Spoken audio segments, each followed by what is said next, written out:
Welcome to our channel. Kidney అండి. మనకు kidney లోపల కరెక్ట్‌గా పనిచేయకపోతే క్రియాటిన్ రేషియో పెరిగిపోయి, కిడ్నీ డ్యామేజ్ అయిపోయి, మనం యాక్చువల్లీ డెత్ వరకు మనం వెళ్ళే అవకాశం ఉంటది.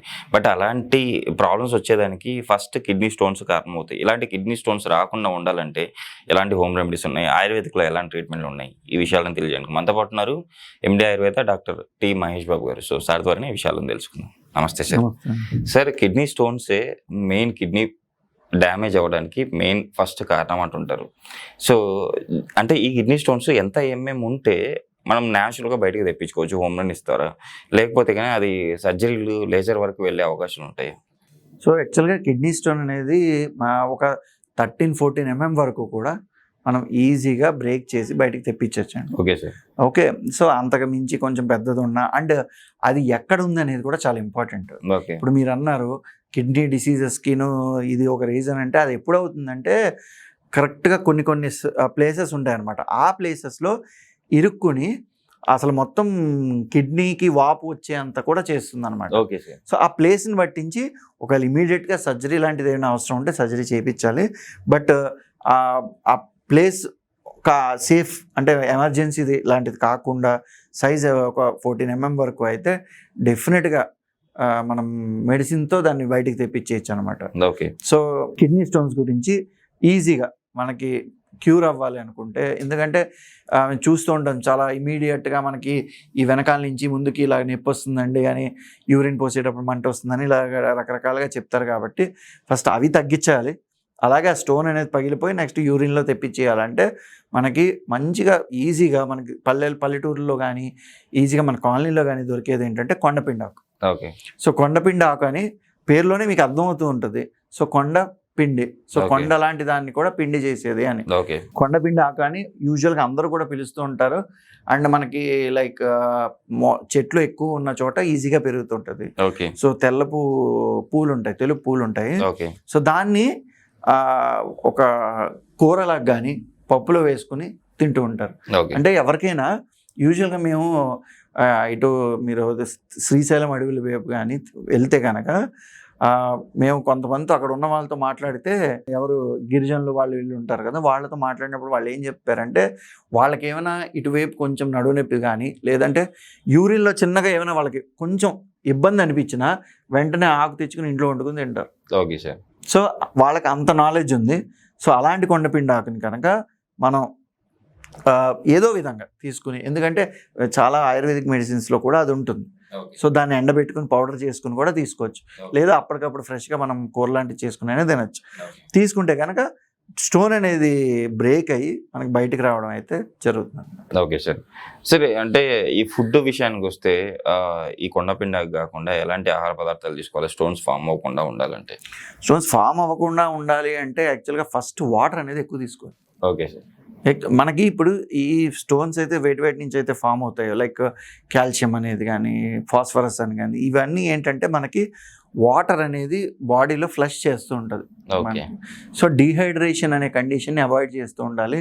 ప్రాపర్ హైడ్రేషన్ మెయింటైన్ చేయాలి. అలా అయినప్పుడు ఖచ్చితంగా మీకు డెఫినెట్గా స్టోన్స్ ఫామ్ అవ్వడం అనేది ఈజీగా జరుగుతూ ఉంటుంది. ఓకే. బాగా డీహైడ్రేటింగ్ ఫుడ్స్ అని ఉంటాయి. అంటే అవి ఏంటంటే మనం తీసుకున్నప్పుడు బాడీలో వాటర్ని కూడా అబ్జార్బ్ చేసే ఫుడ్స్ ఉంటాయి. ఇప్పుడు మీరు వినుంటారు లైక్ టమాటాలు ఎక్కువ తింటే, పాలకూర ఎక్కువ తింటే అని వస్తుంటుంది కదా. ఇప్పుడు అందరూ తింటున్నాం కానీ అందరికీ రాదు. ఎందుకంటే కొన్ని బాడీలు ఏంటంటే వాళ్ళు they are like more prone అనమాట. అంటే ఈజీగా వాళ్ళకి వచ్చే అవకాశం ఎక్కువ ఉంటుంది అనమాట. అంటే వాళ్ళ బాడీలో ఆ వాటర్ బ్యాలెన్స్ అనేది సరిగ్గా లేక స్టోన్ ఈజీగా ఫామ్ అవడం అనేది జరుగుతుంటుంది. సో అలాంటి వాళ్ళు ఇలాంటివి కొంచెం తక్కువే తీసుకుంటూ ఉండాలి, పాలకూర లాంటివి. సో వాటర్ తక్కువ తీసుకుని ఇలాంటి ఫుడ్స్ తినడం వల్ల ఏంటంటే స్టోన్ అనేది ఈజీగా, మెయిన్ వాటర్ తీసుకోవడం అంటే ఎలా ఉంటుందంటే అండి, ఏదో ఇష్టం వచ్చిన టైంకి తినేసి గబగబా వాటర్, ఇది కూడా చాలా ఫాస్ట్గా తినేసి గబగబా వాటర్ కొంచెం తాగేసి మళ్ళీ పనిలో పడిపోయి ఇలా చేయడం వల్ల కూడా మీరు అబ్జర్వ్ చేయండి, ఖచ్చితంగా ఆ స్టోన్ వచ్చింది అంటే ఆ పేషెంట్ ఇలా చేసి ఉంటాడు, వాటర్ సరిగ్గా తీసుకుని ఉన్నాడు, టైంకి తీసుకుని ఉన్నాడు, అది కూడా ఉంటుంది. ఇప్పుడు నాకు ఇప్పుడు అవసరమైతే నేను ఇప్పుడు తాగాలి, నాకు ఇప్పుడు అవసరమై నాకు కుదిరినప్పుడు నేను తాగుతాను, నేను ఇప్పుడు పనిలో ఉన్నానంటే కుదరదు. సో ఇలాంటివి కనుక చేస్తే కనుక ఖచ్చితంగా మీరు రాకుండా కాపాడుకోవచ్చు. సార్ ఆయుర్వేదిక్లో ఎలాంటి మెడిసిన్స్ ఉన్నాయి సార్? అంటే ఈ స్టోన్ బ్రేక్ చేయడానికి లేకపోతే బయటకు పంపించడానికి? సో మాకు ఏంటంటే లైక్ ఆయుర్వేదిక్లో నేను ఇందాక చెప్పిన కొండపిండి ఆకు లాంటివి చాలా మంచి మంచి మెడిసిన్స్ ఉన్నాయి. సో వాటితో మేము క్యాప్సూల్స్ రూపంలో కానీ పౌడర్ రూపంలో కానీ అంటే దాన్ని ముక్కలుగా చేయడం అండ్ దాన్ని బయటకు తీసుకొచ్చేయడానికి మెడిసిన్స్ అనేవి ఉంటాయి అన్నమాట.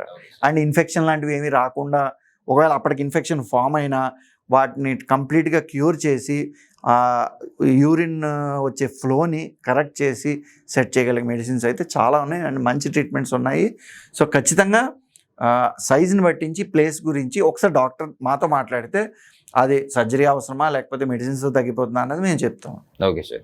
సార్ యాక్చువల్లీ ఒకసారి మనం సర్జరీ కానీ లేకపోతే ఒకసారి మెడిసిన్ వేసుకుంటే బయటకు వచ్చేసాయి తీసేసాము స్టోన్స్ మళ్ళీ ఫామ్ అయ్యే అవకాశం ఉందంటారా? ఇందాక నేను చెప్పాను కదా కొంతమంది మోర్ ప్రోన్ అని, అంటే వాళ్ళకి వాళ్ళ బాడీకి ఎక్కువ మళ్ళీ ఫామ్ అయ్యే అవకాశం ఉంటుంది. ఎందుకంటే వాళ్ళు తినే ఆహార అలవాట్లు కానీ బేసిక్గా వాళ్ళ బాడీలో వాటర్ బ్యాలెన్స్ కానీ డిస్టర్బ్ అవ్వడం వల్ల ఏంటంటే మాటికి వస్తుంది. అది ఇప్పుడు సర్జరీ చేశాకే రాకూడదు అని ఏం లేదు, మెడిసిన్స్ వాడాక ఇప్పటికిప్పుడు తగ్గిపోయింది బాగానే ఉంది, మళ్ళీ వాళ్ళు అదే కంటిన్యూ చేస్తే మళ్ళీ 2 ఏళ్ల తర్వాత మళ్ళీ వస్తుంది.